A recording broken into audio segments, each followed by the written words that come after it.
मित्रों नमस्कार। शिव शताष्टक नाम स्तोत्र का पाठ करने से भगवान शिव जी की कृपा प्राप्त होती है। आइए पाठ शुरू करते हैं। शिव गौरी संवादे श्री गणेशाय नमः। विश्वाधिकाय वेद्याय वेदांत निरताय च परावराय वीर्याय सर्वायथ कपर्दिने उमाधवाय देवाय ताम्रायाथारुणाय च बभ्रवे नीलकण्ठाय घण्टाहस्ताय संभवे रुद्राय मोघवीर्याय सर्वदाय पिनाकिने जातुकर्णाय सोमाय भवाय भवहेतवे उग्राय घोररूपाय वामदेवाय मुण्डिने खगमाय समायाथ सन्नगोर्ध्वविलासिने आसन्नजनपालाय नीलग्रीवाय वेधसे अमोघबलवीर्याय शतावर्ताय रागिणे हिरण्यवरवीर्याय रसेन्द्रवरबीजिने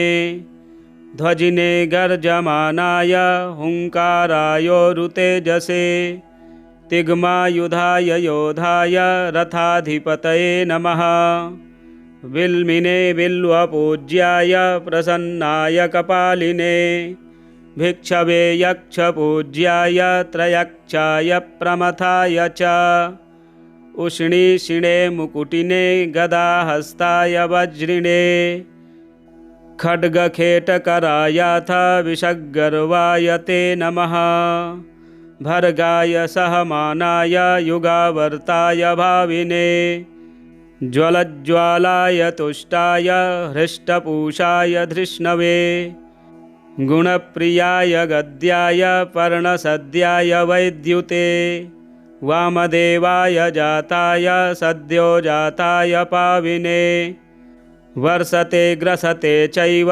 अवर्ष्यायार्वटाय च काट्याय च प्रपथ्याय वास्तुपाय गरादिने बलप्रमथनायाथ सर्वभूतदमाय च कालनाशाय देवाय भालनेत्राय दन्तिने हनाहनाय पुण्याय पुण्यावासाय ते नमः पुरुषाय पुराणाय ऋषये वेदमूर्तये अन्नाधिपतये चैव सर्वेषां पतये नमः वेतिहोत्राय पात्राय सूत्राम्ने भूधराय च परमेशाय विद्याय अखिद्याय सुराय च ब्रह्मकन्धरमालाय वामनागधराय च विष्णुरक्तप्रपानाय नरसिंहहराय च विष्णुरक्तप्रपानाय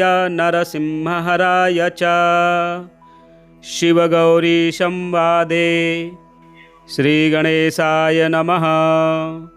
विश्वाधिकाय वेद्याय वेदान्तनिरताय च परावराय वीर्याय सर्वायथ कपर्दिने उमाधवाय देवाय ताम्रायाथारुणाय च बभ्रवे नीलकण्ठाय घण्टाहस्ताय संभवे रुद्राय मोघवीर्याय सर्वदाय पिनाकिने जातुकर्णाय सोमाय भवाय भवहेतवे उग्राय घोररूपाय वामदेवाय मुण्डिने खगमाय समायाथ सन्नगोर्ध्वविलासिने आसन्नजनपालाय नीलग्रीवाय वेधसे अमोघबलवीर्याय शतावर्ताय रागिणे हिरण्यवरवीर्याय रसेन्द्रवरबीजिने ध्वजिने गर्जमानाय हुङ्कारायोरुतेजसे तिग्मायुधाय योधाय रथाधिपतये नमः विल्मिने बिल्वपूज्याय प्रसन्नाय कपालिने भिक्षवे यक्षपूज्याय त्रयक्षाय प्रमथाय च उष्णीषिणे मुकुटिने गदाहस्ताय वज्रिणे खड्गखेटकरायाथ विषग्गर्वाय ते नमः। भर्गाय सहमानाय युगावर्ताय भाविने। ज्वलज्ज्वालाय तुष्टाय हृष्टपूषाय धृष्णवे। गुणप्रियाय गद्याय पर्णसद्याय वैद्युते। वामदेवाय जाताय सद्यो जाताय पाविने। वर्षते ग्रसते चैव अवर्ष्यायार्वटाय च। काट्याय च प्रपथ्याय वास्तुपाय गरादिने। बलप्रमथनायाथ सर्वभूतदमाय च। कालनाशाय देवाय भालनेत्राय दन्तिने। हनाहनाय पुण्याय पुण्यावासाय ते नमः। पुरुषाय पुराणाय ऋषये वेदमूर्तये। अन्नाधिपतये चैव सर्वेषां पतये नमः। वेतिहोत्राय पात्राय सूत्राम्ने भूधराय च। परमेशाय विद्याय अखिद्याय सुराय च। ब्रह्मकन्धरमालाय वामनागधराय च। विष्णुरक्तप्रपानाय नरसिंहहराय च।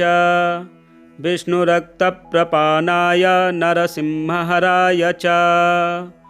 शिवगौरी संवादे। श्रीगणेशाय नमः। विश्वाधिकाय वेद्याय वेदान्तनिरताय च। परावराय वीर्याय सर्वायाथ कपर्दिने। उमाधवाय देवाय ताम्रायाथारुणाय च। बभ्रवे नीलकण्ठाय घण्टाहस्ताय सम्भवे। रुद्राय मोघवीर्याय सर्वदाय पिनाकिने। जातुकर्णाय सोमाय भवाय भवहेतवे। उग्राय घोररूपाय वामदेवाय मुण्डिने।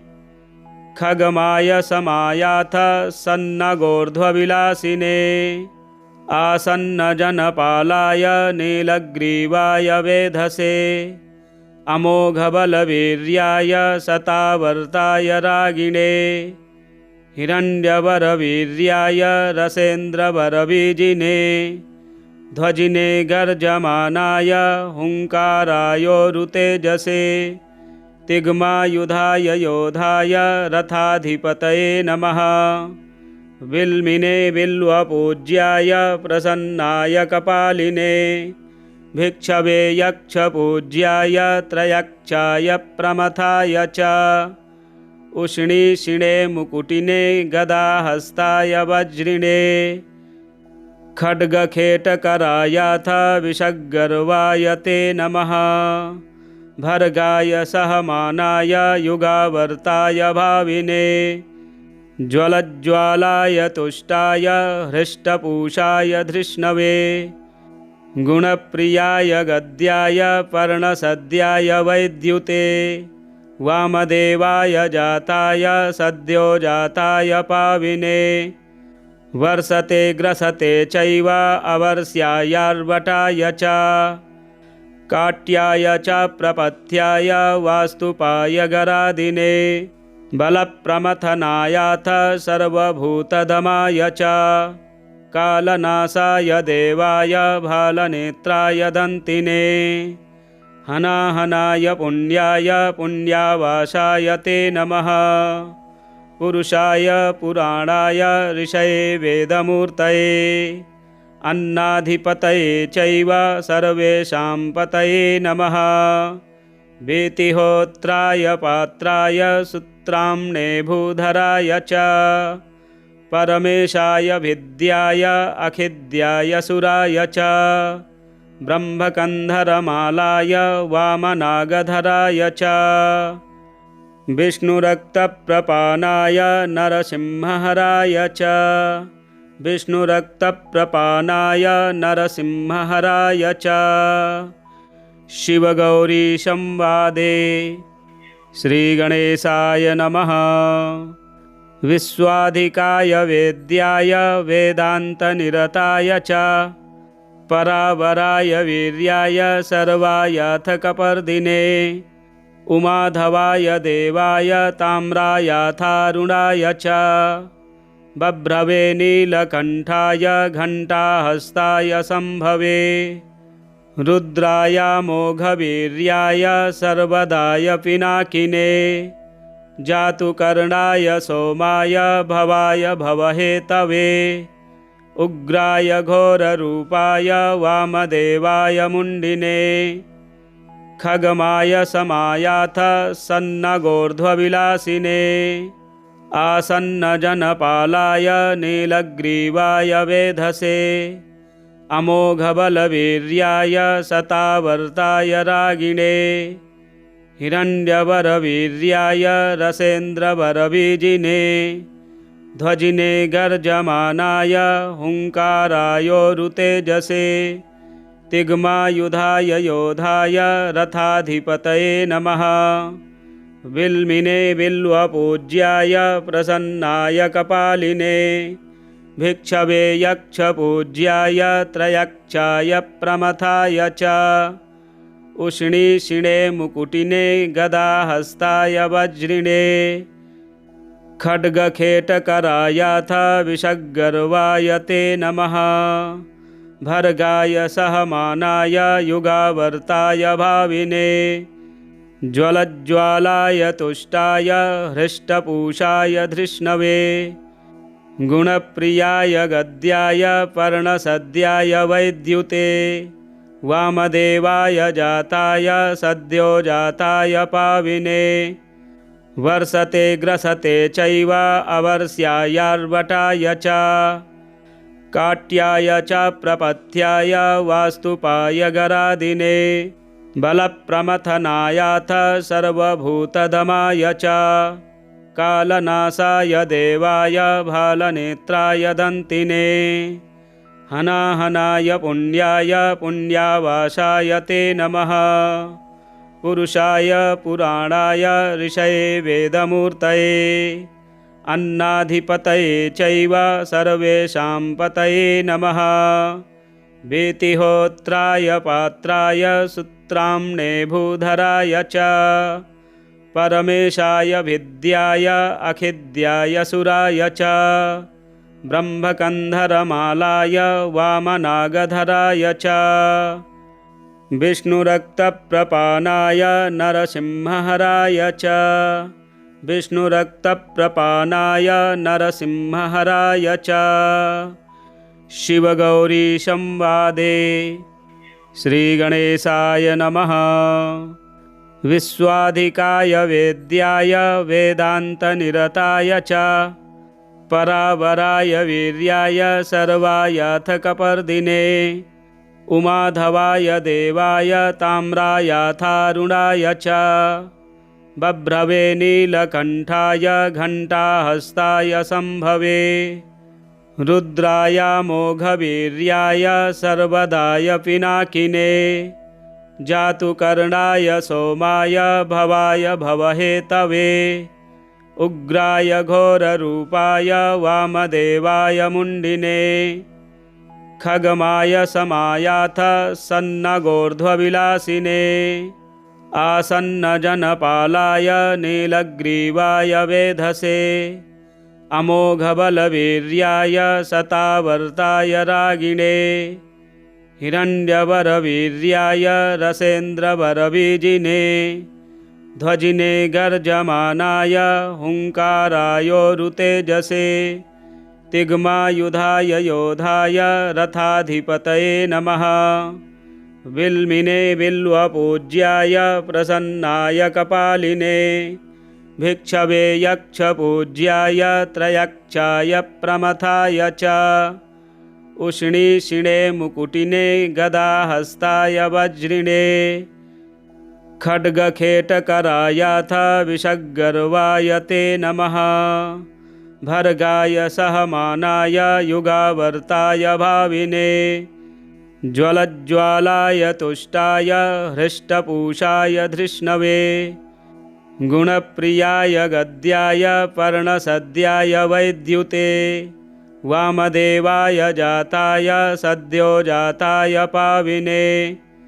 वर्षते ग्रसते चैव अवर्ष्यायार्वटाय च काट्याय च प्रपथ्याय वास्तुपाय गरादिने बलप्रमथनायाथ सर्वभूतदमाय च कालनाशाय देवाय भालनेत्राय दन्तिने हनाहनाय पुण्याय पुण्यावासाय ते नमः पुरुषाय पुराणाय ऋषये वेदमूर्तये अन्नाधिपतये चैव सर्वेषां पतये नमः वीतिहोत्राय पात्राय सूत्राम्ने भूधराय च परमेशाय विद्याय अखिद्याय सुराय च ब्रह्मकन्धरमालाय वामनागधराय च विष्णुरक्तप्रपानाय नरसिंहहराय च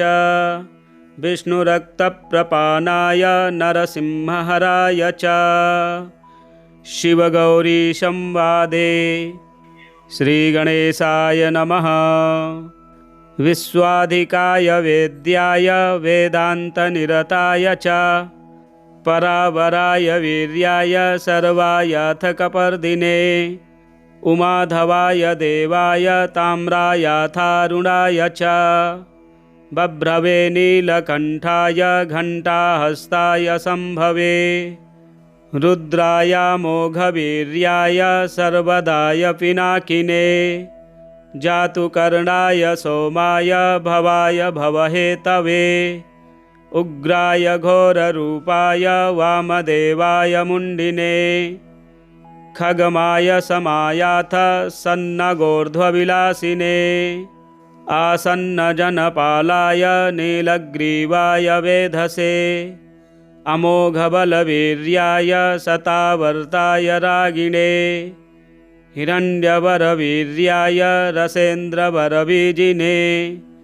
ध्वजिने गर्जमानाय हुङ्कारायोरुतेजसे तिग्मायुधाय योधाय रथाधिपतये नमः विल्मिने बिल्वपूज्याय प्रसन्नाय कपालिने भिक्षवे यक्षपूज्याय त्रयक्षाय प्रमथाय च उष्णीषिणे मुकुटिने गदाहस्ताय वज्रिणे खड्गखेटकरायाथ विषग्गर्वाय ते नमः भर्गाय सहमानाय युगावर्ताय भाविने ज्वलज्ज्वालाय तुष्टाय हृष्टपूषाय धृष्णवे गुणप्रियाय गद्याय पर्णसद्याय वैद्युते वामदेवाय जाताय सद्यो जाताय पाविने वर्षते ग्रसते चैव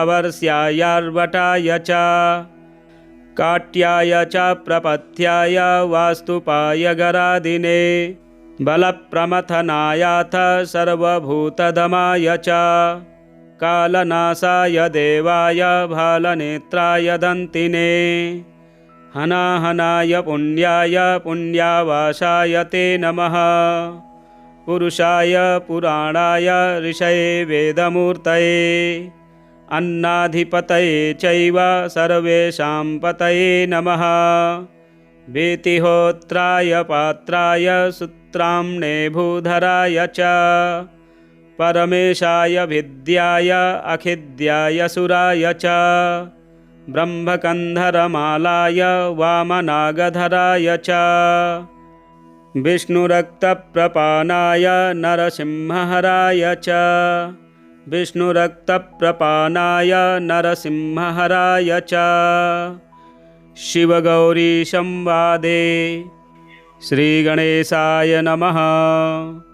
विश्वाधिकाय वेद्याय वेदान्तनिरताय च परावराय वीर्याय सर्वायाथ कपर्दिने उमाधवाय देवाय ताम्रायाथारुणाय च बभ्रवे नीलकण्ठाय घण्टाहस्ताय सम्भवे रुद्राय मोघवीर्याय सर्वदाय पिनाकिने जातुकर्णाय सोमाय भवाय भवहेतवे उग्राय घोररूपाय वामदेवाय मुण्डिने खगमाय समायाथ सन्नगोर्ध्वविलासिने आसन्नजनपालाय नीलग्रीवाय वेधसे अमोघबलवीर्याय शतावर्ताय रागिणे हिरण्यवरवीर्याय रसेन्द्रवरबीजिने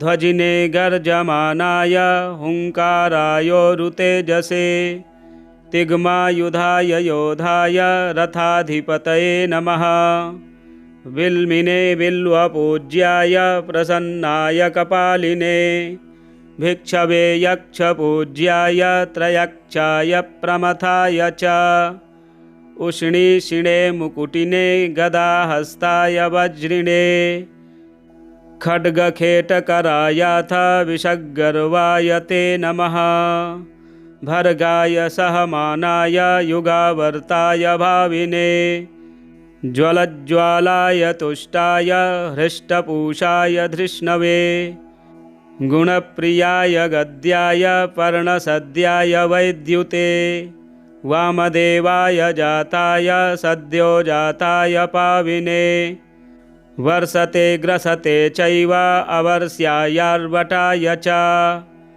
काट्याय च प्रपथ्याय वास्तुपाय गरादिने बलप्रमथनायाथ सर्वभूतदमाय च कालनाशाय देवाय भालनेत्राय दन्तिने हनाहनाय पुण्याय पुण्यावासाय ते नमः पुरुषाय पुराणाय ऋषये वेदमूर्तये अन्नाधिपतये चैव सर्वेषां पतये नमः वेतिहोत्राय पात्राय सूत्राम्ने भूधराय च परमेशाय विद्याय अखिद्याय सुराय च ब्रह्मकन्धरमालाय वामनागधराय च विष्णुरक्तप्रपानाय नरसिंहहराय च विष्णुरक्तप्रपानाय नरसिंहहराय च शिवगौरी संवादे श्रीगणेशाय नमः विश्वाधिकाय वेद्याय वेदान्तनिरताय च परावराय वीर्याय सर्वायाथ कपर्दिने उमाधवाय देवाय ताम्रायाथारुणाय च बभ्रवे नीलकण्ठाय घण्टाहस्ताय सम्भवे रुद्राय मोघवीर्याय सर्वदाय पिनाकिने जातुकर्णाय सोमाय भवाय भवहेतवे उग्राय घोररूपाय वामदेवाय मुण्डिने खगमाय समायाथ सन्नगोर्ध्वविलासिने आसन्नजनपालाय नीलग्रीवाय वेधसे अमोघबलवीर्याय शतावर्ताय रागिणे हिरण्यवरवीर्याय रसेन्द्रवरबीजिने ध्वजिने गर्जमानाय हुङ्कारायोरुतेजसे तिग्मायुधाय योधाय रथाधिपतये नमः विल्मिने बिल्वपूज्याय प्रसन्नाय कपालिने भिक्षवे यक्षपूज्याय त्रयक्षाय प्रमथाय च उष्णीषिणे मुकुटिने गदाहस्ताय वज्रिणे खड्गखेटकरायाथ विषग्गर्वाय ते नमः भर्गाय सहमानाय युगावर्ताय भाविने ज्वलज्ज्वालाय तुष्टाय हृष्टपूषाय धृष्णवे गुणप्रियाय गद्याय पर्णसद्याय वैद्युते वामदेवाय जाताय सद्यो जाताय पाविने वर्षते ग्रसते चैव अवर्ष्यायार्वटाय च काट्याय च प्रपथ्याय वास्तुपाय गरादिने बलप्रमथनायाथ सर्वभूतदमाय च कालनाशाय देवाय भालनेत्राय दन्तिने हनाहनाय पुण्याय पुण्यावासाय ते नमः पुरुषाय पुराणाय ऋषये वेदमूर्तये अन्नाधिपतये चैव सर्वेषां पतये नमः वेतिहोत्राय पात्राय सूत्राम्ने भूधराय च परमेशाय विद्याय अखिद्याय सुराय च ब्रह्मकन्धरमालाय वामनागधराय च विष्णुरक्तप्रपानाय नरसिंहहराय च विष्णुरक्तप्रपानाय नरसिंहहराय च शिवगौरी संवादे श्रीगणेशाय नमः विश्वाधिकाय वेद्याय वेदान्तनिरताय च परावराय वीर्याय सर्वायाथ कपर्दिने उमाधवाय देवाय ताम्रायाथारुणाय च बभ्रवे नीलकण्ठाय घण्टाहस्ताय संभवे रुद्राय मोघवीर्याय सर्वदाय पिनाकिने जातुकर्णाय सोमाय भवाय भवहेतवे उग्राय घोररूपाय वामदेवाय मुण्डिने खगमाय समायाथ सन्नगोर्ध्वविलासिने आसन्नजनपालाय नीलग्रीवाय वेधसे अमोघबलवीर्याय शतावर्ताय रागिणे हिरण्यवरवीर्याय रसेन्द्रवरबीजिने ध्वजिने गर्जमानाय हुङ्कारायोरुतेजसे तिग्मायुधाय योधाय रथाधिपतये नमः विल्मिने बिल्वपूज्याय प्रसन्नाय कपालिने भिक्षवे यक्षपूज्याय त्रयक्षाय प्रमथाय च उष्णीषिणे मुकुटिने गदाहस्ताय वज्रिणे खड्गखेटकरायाथ विषग्गर्वाय ते नमः भर्गाय सहमानाय युगावर्ताय भाविने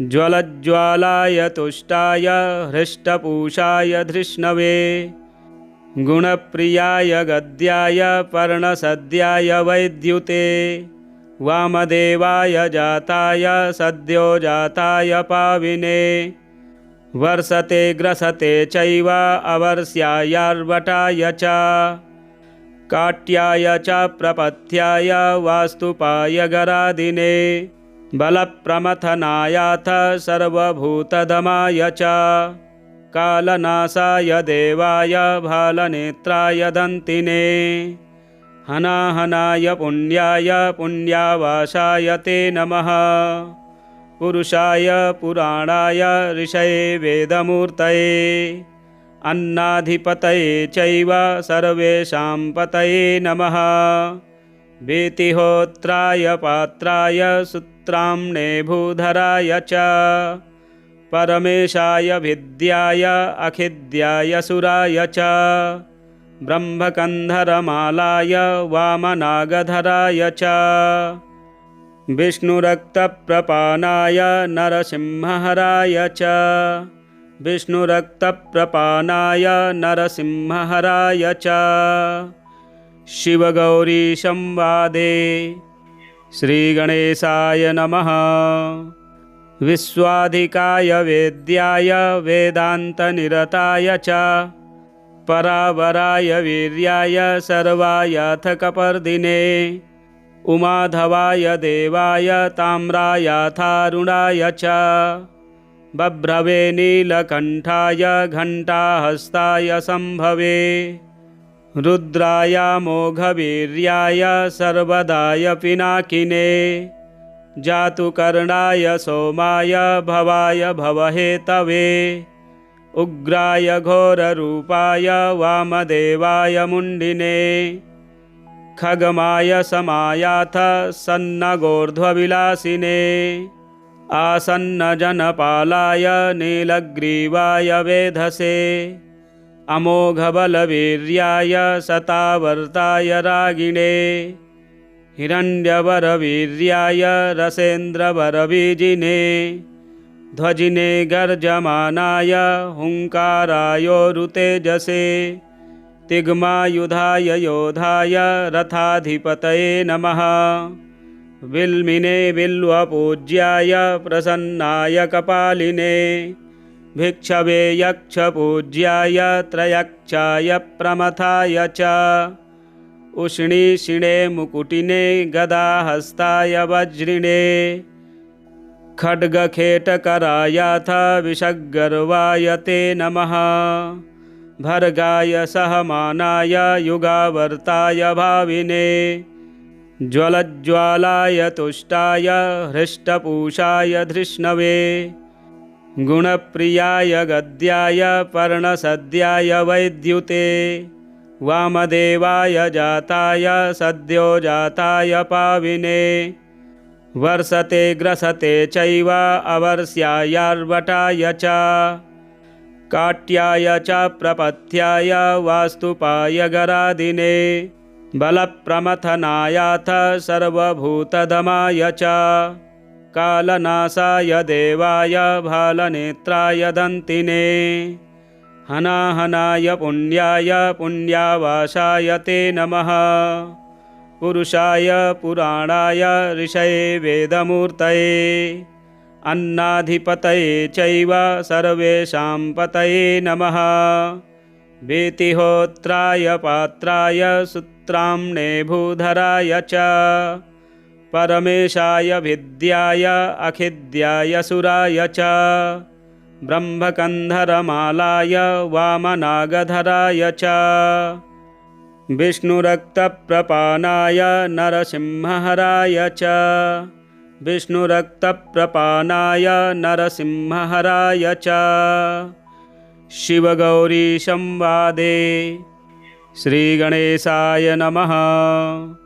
विश्वाधिकाय वेद्याय वेदान्तनिरताय च परावराय वीर्याय सर्वायाथकपर्दिने उमाधवाय देवाय ताम्रायाथारुणाय च बभ्रवे नीलकण्ठाय घण्टाहस्ताय सम्भवे रुद्राय मोघवीर्याय सर्वदाय पिनाकिने जातुकर्णाय सोमाय भवाय भवहेतवे उग्राय घोररूपाय वामदेवाय मुण्डिने खगमाय समायाथ सन्नगोर्ध्वविलासिने आसन्नजनपालाय नीलग्रीवाय वेधसे अमोघबलवीर्याय शतावर्ताय रागिणे हिरण्यवरवीर्याय रसेन्द्रवरबीजिने ध्वजिने गर्जमानाय हुङ्कारायोरुतेजसे तिग्मायुधाय योधाय रथाधिपतये नमः। विल्मिने बिल्वपूज्याय प्रसन्नाय कपालिने भिक्षवे यक्षपूज्याय त्रयक्षाय प्रमथाय च उष्णीषिणे मुकुटिने गदाहस्ताय वज्रिणे खड्गखेटकरायाथ विषग्गर्वाय ते नमः।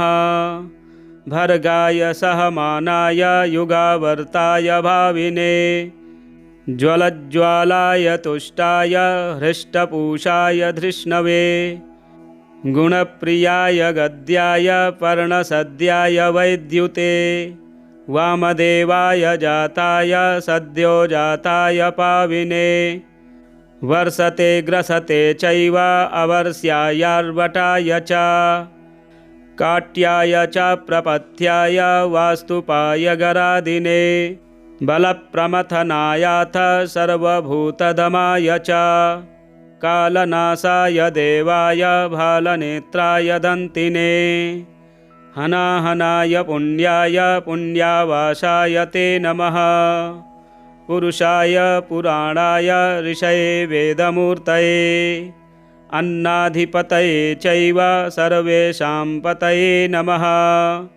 वीतिहोत्राय पात्राय सूत्राम्ने स्तोत्राम्ने भूधराय च परमेशाय विद्याय अखिद्याय सुराय च ब्रह्मकन्धरमालाय वामनागधराय च विष्णुरक्तप्रपानाय नरसिंहहराय च विष्णुरक्तप्रपानाय नरसिंहहराय च शिवरहस्यान्तर्गते ईश्वरप्रोक्तं कार्तिकमासकृते शिवशताष्टनाम स्तोत्रम। भगवान शिव जी का यह शक्तिशाली स्तोत्र पाठ श्रवण करने से भगवान शिव जी की कृपा से सभी प्रकार के संकट दूर होते हैं। आप पाठ श्रवण करें। यदि हमारे चैनल में नए हैं तो चैनल को सब्सक्राइब करें, वीडियो शेयर करें, लाइक करें। हर हर महादेव।